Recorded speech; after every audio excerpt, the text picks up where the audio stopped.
In a significant shift in the current political climate in South Africa, the well-known civil rights group Afriforum has begun a campaign against the economic freedom fighters, EFF, leader Julius Malema. Please kindly hit the subscribe button as we go into the details. The organization, well known for its support of several social causes, has demanded action against Malema, charging him with grave offenses including fraud and corruption. Advocate Jerry Nell is leading this project, which intends to take these accusations to court and generate a great deal of national controversy and discussion. The campaign of Afriforum is based on allegations that Malema has engaged in serious financial misbehavior. The organization claims that taking legal action against the EFF leader is vital to maintain justice and openness, thus it has committed its resources to the cause. They aim to garner support for their cause by emphasizing the seriousness of the charges in their call for public support. A social media user's response to Afriforum's campaign has brought an unexpected dimension to the discussion. The user claimed that underlying prejudices, more than just legal reasons, might have affected the claims against Malema and that this could be the reason for the attempt to punish him.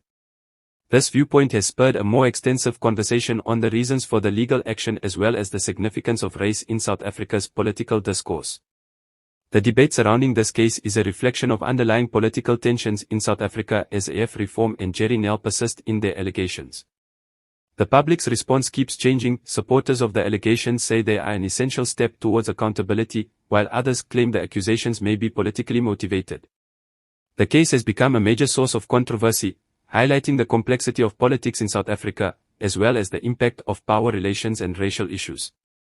The head of the Economic Freedom Fighters, EFF, Julius Malema, has once again urged President Cyril Ramaphosa to slash the number of cabinet jobs, focusing especially on the deputy minister posts, which Malema believes are superfluous. Malema said at a news conference in Johannesburg that the national budget would be better used for developing infrastructure and providing basic services than funding the existing cabinet, which is too large. Malema's criticism coincides with the public's rising discontent with how the government is managing economic issues such as high jobless rates and slow growth. The president must act decisively to reduce unnecessary spending and streamline the government, Malema said. Deputy ministers need to be the first to go since they significantly contribute nothing to the way the government runs. Malema's comments are consistent with more general appeals for budgetary restraint and efficient effectiveness in the public sector. One of the biggest cabinets in the world, that of South Africa, has long been a source of controversy, as some claim it encourages corruption and favoritism. According to Malema, a smaller cabinet will result in cost savings as well as more responsibility and responsiveness from the government. Malema said that every rand squandered on a pointless post is a rand that might be used to enhance the lives of common South Africans. In addition to stressing the need for a government that puts service delivery ahead of political appointments, he said that eliminating deputy minister posts would be a symbolic as well as useful first step toward better administration. Analysts have responded to Malema's remarks by pointing out that while the proposal may be well liked by voters, it presents serious political obstacles within the governing African National Congress, ANC, where these posts are often utilized to manipulate internal party dynamics. A reduction in the number of deputy ministers may encounter opposition. President Ramaphosa stated that he will keep a close watch on Malema and take care of things so that when Malema speaks out, it will always be related to anything that points us in the right direction.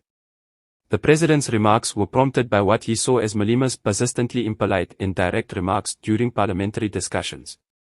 Furthermore, Ramaphosa implied a single slide from Malema, saying, "We should move toward one another with concession. You once outraged my father, and I'd never attack your grandmother like that." This desire for mutual respect is reflected in the president's demand for more astute and targeted political discourse in the South African parliament. The conversation reveals ongoing hostilities between Malema, who is well known for his fiery demeanor and sometimes offensive statements,